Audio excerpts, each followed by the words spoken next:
Hello， 大家好。前几期视频我们尝试了利用各种不同的工具来进行墙体拆除，不过我们拆除的都是整面墙，不用考虑太多，蛮干也可以。那么今天我们要来尝试一下精准的拆除部分墙体，看看有什么不一样。嘿 ，Hello。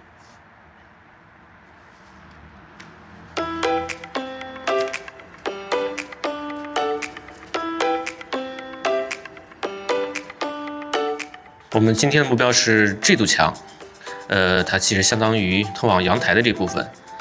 从原始的视频资料可以看出，这个窗框部分仍然是有着钢筋混凝土的这个2次结构柱进行加固，但是与本身的承重没有太大关系。我们需要做的就是把这个边框给完整的切掉。虽然声称是阳台，但这堵墙仍然是按照外墙的标准来建造的。又是一个难啃的骨头呀。我们这次要把之前用过的工具全都运用上来，最大程度的节省力气。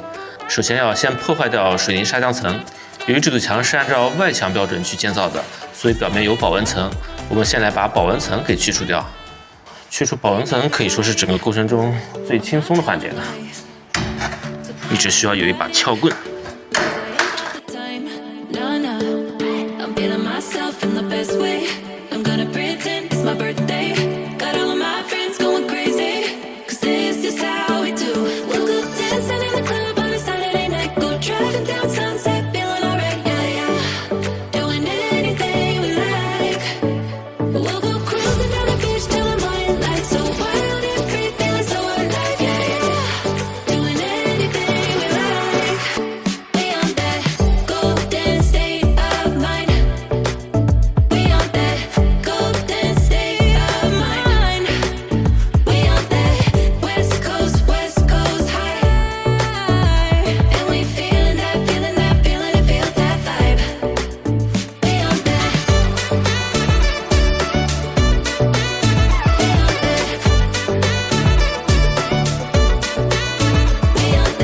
这就是拆除完保温层之后的墙面。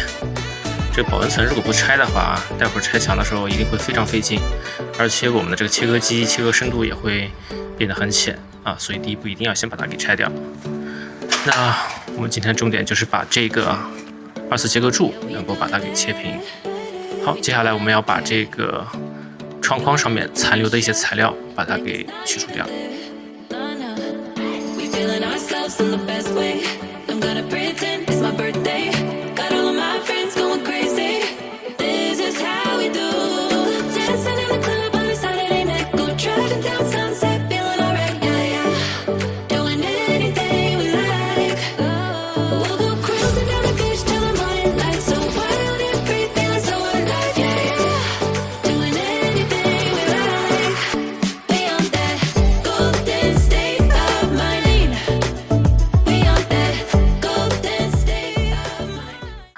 我们还没有处理完，就得先暂停一下了，因为刚才在业主群里有邻居问，是不是有谁家在装修？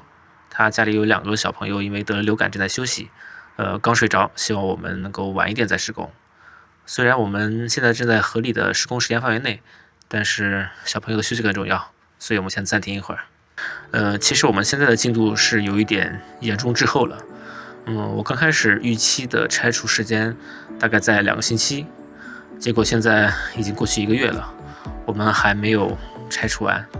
原因呢，一部分是我还有正常的设计工作要做，平均每周只有3天时间能用来施工，而且为了不打扰到邻居，我的施工时间都尽可能短，从早上9点甚至10点才开始，中午12点到2点之间是绝对不会施工的。那么下午为了能够让邻居多休息一会儿，可能都是到2点半或3点钟才开始，这样的安排确实让整个进度拖延很多。所以接下来我要加快点速度，把拆除的工作迅速完成，因为只有进入到下一阶段，我们才能在午休时间去做一些没有太多噪音的施工内容，这样进度才能赶回来。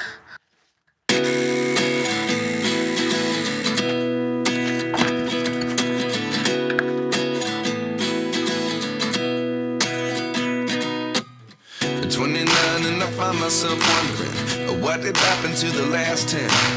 I ran away with my life, fast forward, never turn back again. that the more we pass time, the more we need to set them rewind. And 19 was the year I had to leave you, but now I'm seeing all the signs. Is this really happening? I can't believe it's true. I'm just as surprised as you. Is this really happening? I can't be too sure, but one day I'll be yours again.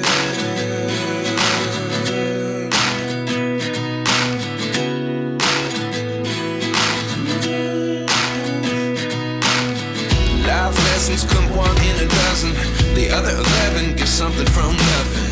I sit here looking for an answer. Maybe the biggest question was in the last chapter. 钢筋非常顺利的切割完了，而且这次效率很高，因为我们换了一个切片，叫做切铁王还是什么来着啊？总之它比这个树脂切片确实效率高很多。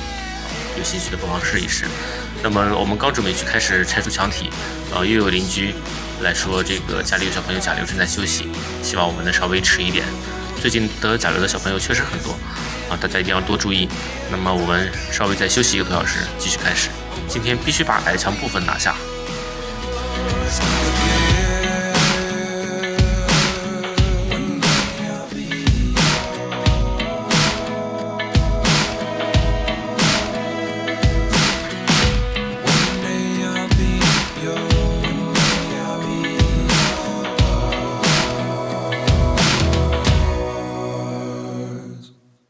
Life lessons come one in a dozen.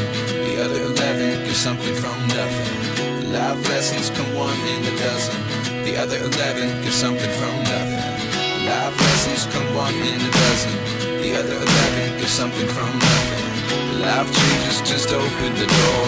One thing's certain, I'll always be